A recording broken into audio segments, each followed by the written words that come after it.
November 29, 1911. The Pittsburgh Press, Pittsburgh, Pennsylvania.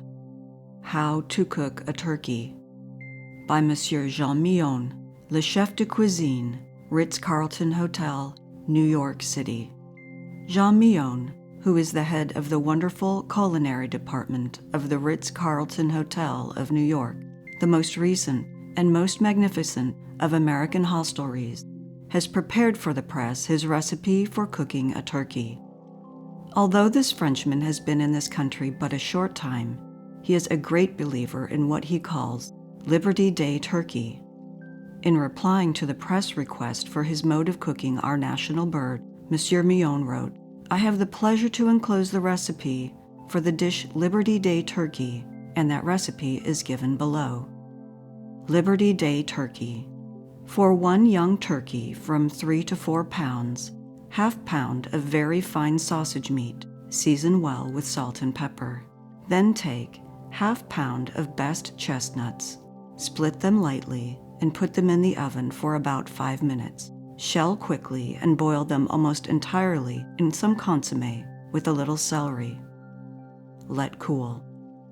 When cold, mix the chestnuts with the sausage meat.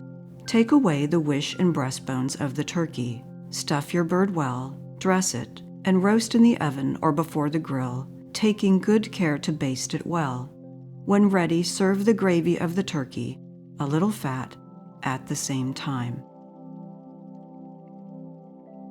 November 19, 1917. Berkeley Daily Gazette, Berkeley, California. Eat rabbit for turkey is urged. Eat Belgian hare as a substitute for turkey on Thanksgiving is the advice of Mrs. C.M. Herring, head of the Domestic Science Department at the high school and food conservation chairman in the Alameda District, California Federation of Women's Clubs. Turkey and chicken are to be high this year, and Belgian hare, when properly cooked, forms a substitute which few people can detect, was the statement of Mrs. Herring yesterday in addressing a meeting held under the auspices of the Household Science section of 20th Century Club. To illustrate her point, Mrs. Herring declared that girls at the high school had prepared a menu of which Belgian hare was the principal feature. At the conclusion of the meal, she stated, one of the male guests remarked that he had just eaten the best chicken he had ever tasted. Mrs. Herring declared that the lowly, ordinary kind of rabbit could be made into an appetizing dish at a still smaller cost. The addition of a few more courses and the juggling of the menu to have a substantial salad come first was one of the means suggested by Mrs. Herring for cutting down the size of the Thanksgiving turkey if the usual fowl is not dispensed with.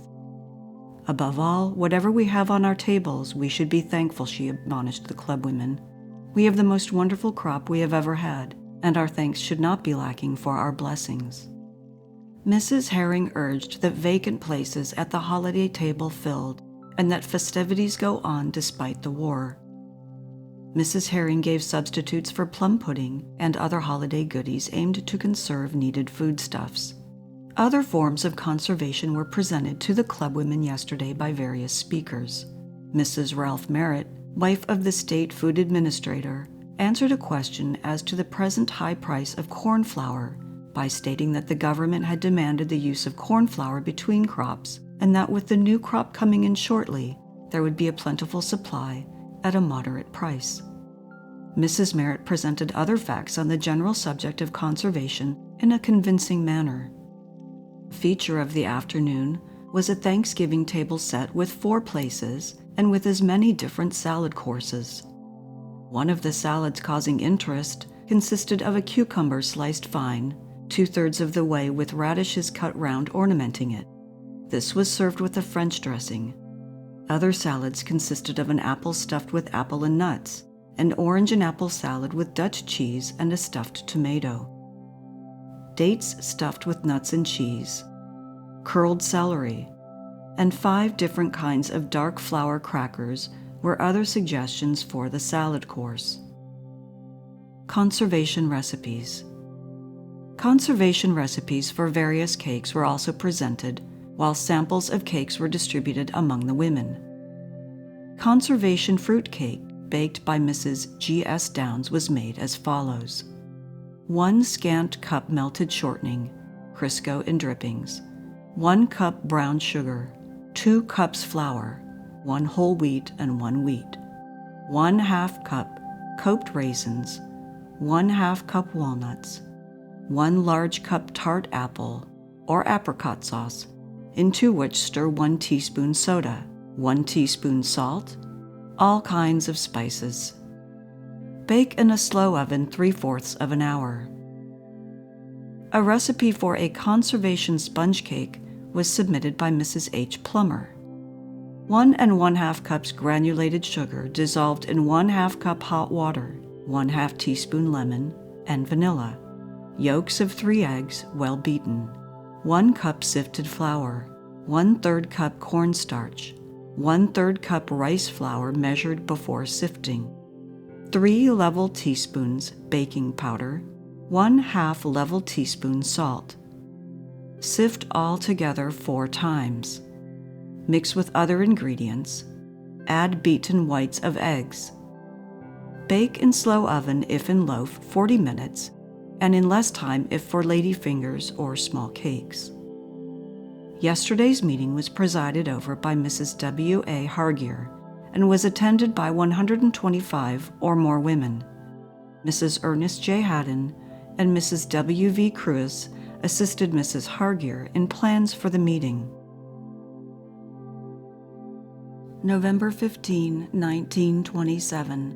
The Spokesman Review, Spokane, Washington. Thanksgiving recipes. Aunt Emma's Holiday Pudding. Stir 1 cup finely chopped suet and 1 cup breadcrumbs into 1 cup molasses.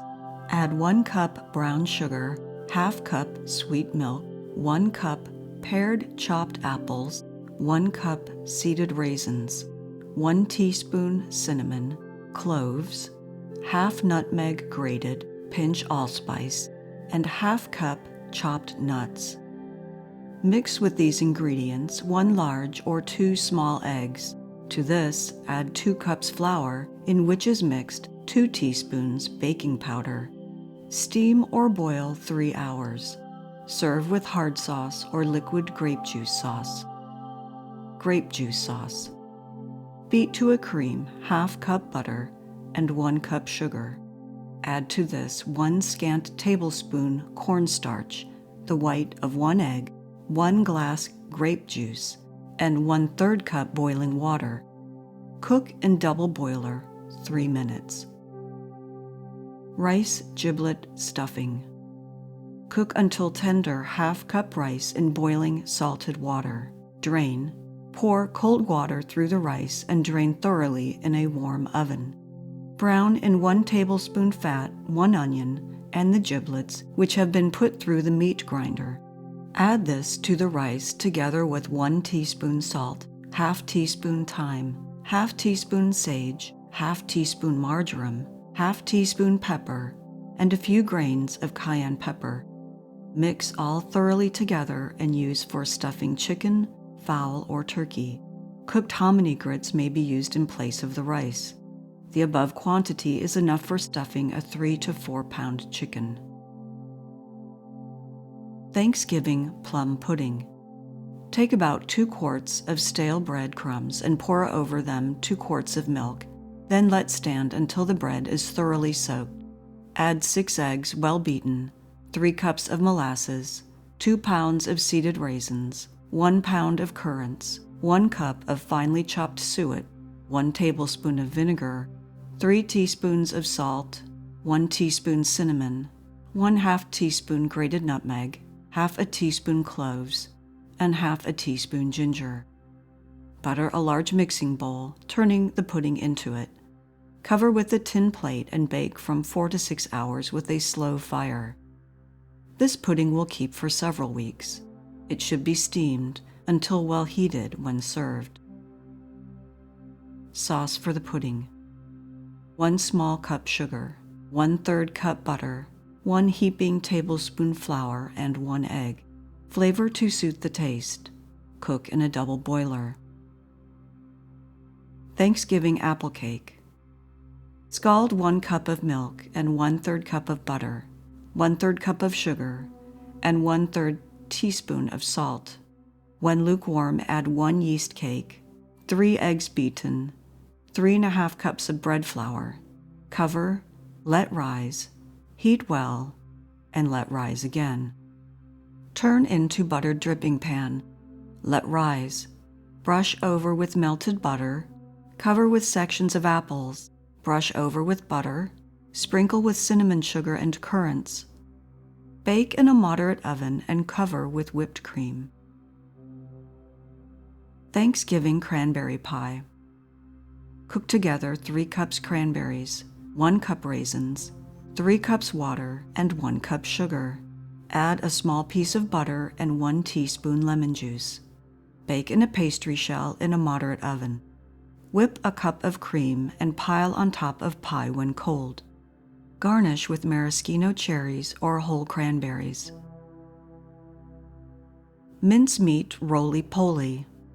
Chop ½ pound suet fine and rub into 3 cups of flour and 1 cup dried breadcrumbs. Add 3 tablespoons sugar, 3 teaspoons baking powder, and a large pinch salt. Add enough milk or water to make a stiff paste. Roll out onto floured board and spread a thin layer of mincemeat to within an inch of the edge. Moisten the edge with water. Roll up and tie in a scalded floured pudding cloth and boil. Serve with lemon juice. Fruit salad. Prepare Jell-O as directed on package. When cooled, add fruits as desired and set away to cool. 1 grated pineapple and 3 sliced oranges to the contents of 2 packages is a good combination. Sprinkling grated coconut over top before serving.